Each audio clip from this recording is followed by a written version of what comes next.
असतो मा सद्गमय तमसो मा ज्योतिर्गमय मृत्योर्मामृतं गमय। प्रिय सुधी दर्शक वृंद, सुख समृद्ध विज्ञान चैनल में मैं सुशील कुमार शर्मा आपका हार्दिक स्वागत करता हूँ। जो अभी मैंने जिन मंत्रों का उच्चारण किया है, यह प्राचीन काल से भारतीय परंपरा के अभिन्न अंग रहे। भारतीय वाङ्मय में हमारे ऋषियों ने, मुनियों ने, सिद्धगणों ने जिस तत्व की खोज में अपना पूरा जीवन लगा दिया, उस तत्व के बारे में मैं बात करना चाहता हूँ। पहले मंत्र का अर्थ है असतो मा सद्गमय। हे प्रभु, असत से मुझे सत्य की ओर ले चलो। अर्थात जो कुछ भी इस ब्रह्मांड में सत्य है, वो सत्य मुझे प्राप्त हो। इसी प्रकार से तमसो मा ज्योतिर्गमय, इस अंधकार से मुझे प्रकाश की ओर ले चलो। और मृत्योर्मामृतं गमय, मृत्यु से मुझे अमृत की ओर ले चलो। दर्शक वृंद, आप देखते हैं जिस प्रकार से संसार में छल कपट, झूठ का बोलबाला है,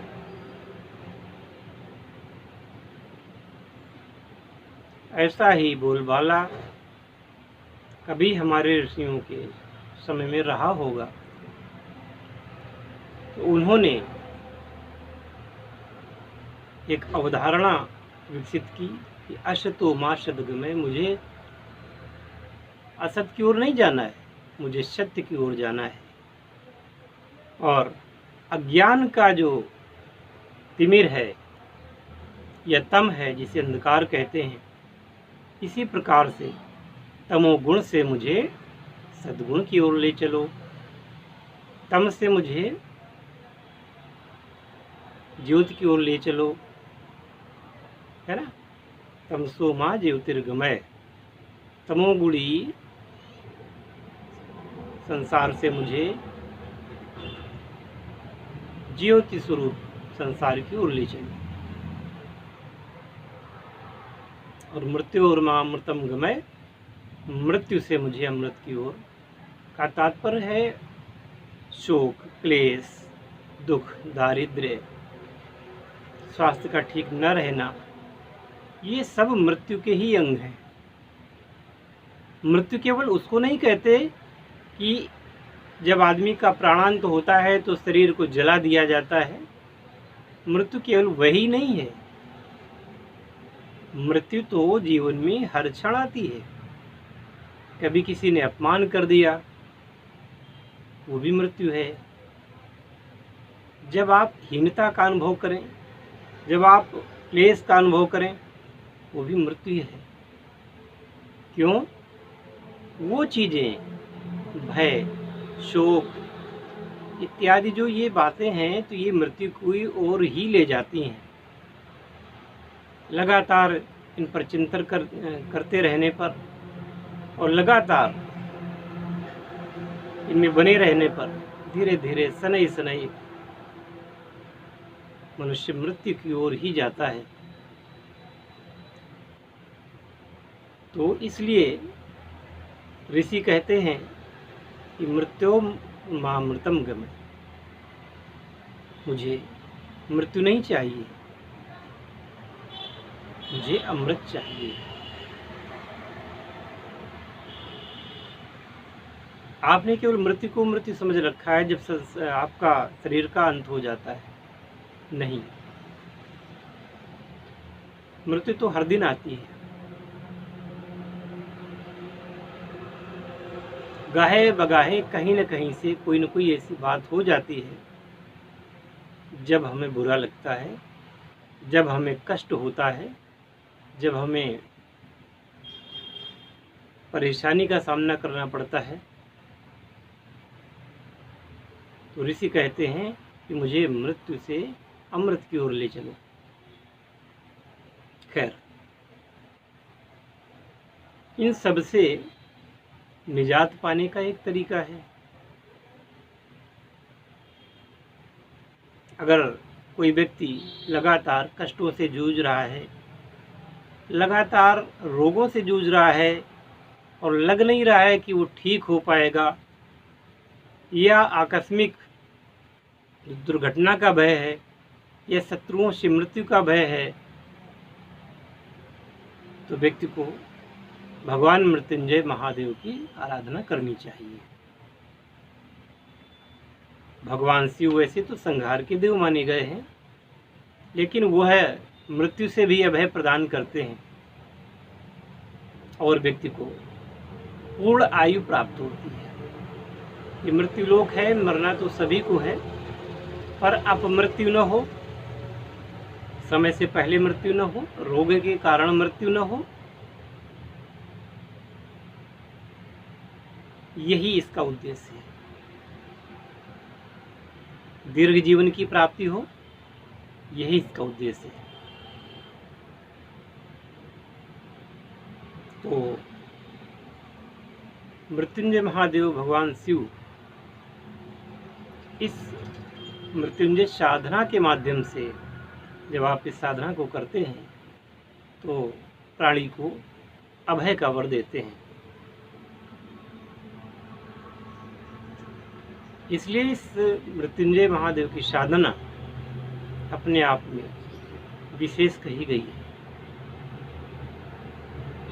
मृत्युंजय महामंत्र कई प्रकार के हैं, लघु भी हैं, मध्यम भी हैं और दीर्घ भी हैं।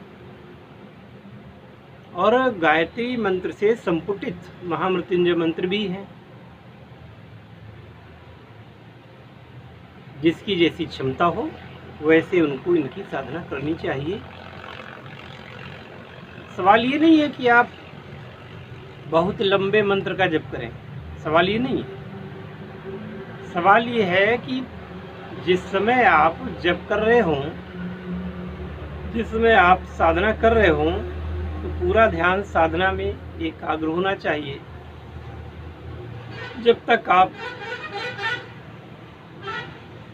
तादात्म्य स्थापित नहीं कर पाते मंत्र से, मंत्र का अर्थ नहीं समझते, तब तक मंत्र का प्रभाव भी नहीं होता है।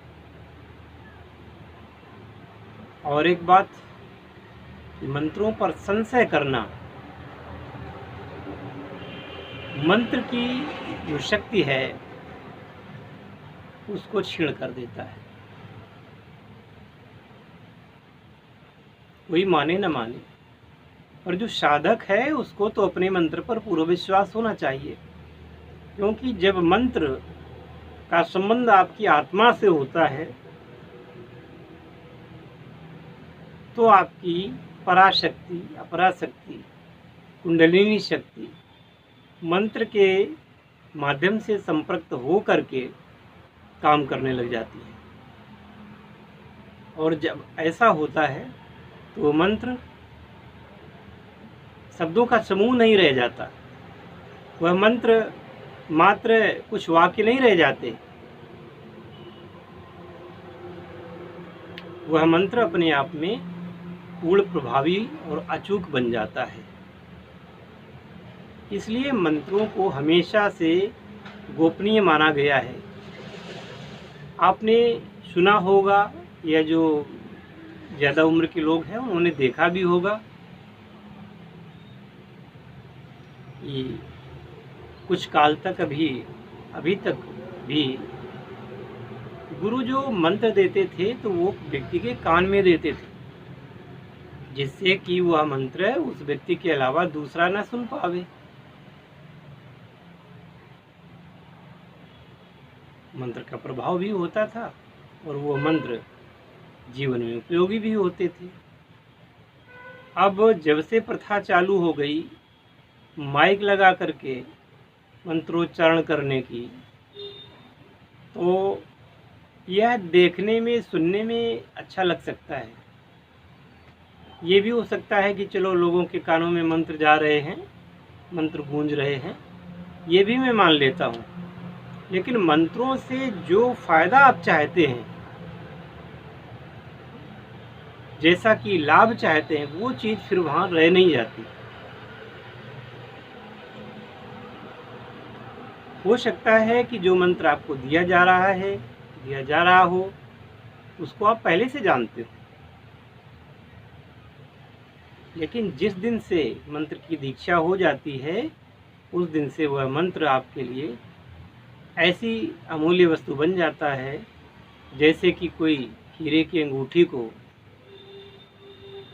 किसी तिजोरी में रखता है, जैसे कि गहने तिजोरी में रखे जाते हैं, ऐसे ही वो गोपनीय बन जाते हैं, किसी के सामने कहने योग्य नहीं रहते,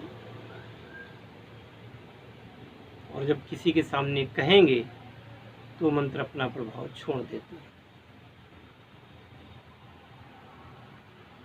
तो जिन लोगों को ऐसी प्रॉब्लम्स हैं, शारीरिक कष्ट या जीवन पर कष्ट है, ऐसे लोगों को मैं सलाह देता हूं कि वह स्वयं दीक्षा लेकर के मंत्र का अनुसंधान करें, या जो लोग इस योग्य भी नहीं हैं कि वो हो मंत्र का संधान कर सकते हों, उनके लिए कोई दूसरा व्यक्ति संधान कर दे, साधना कर ले।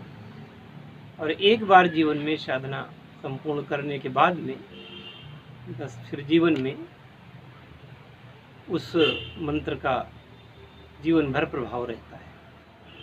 हरिओम तत्सत। जय शिव शंकर, जय मृत्युंजय महादेव, हर हर महादेव।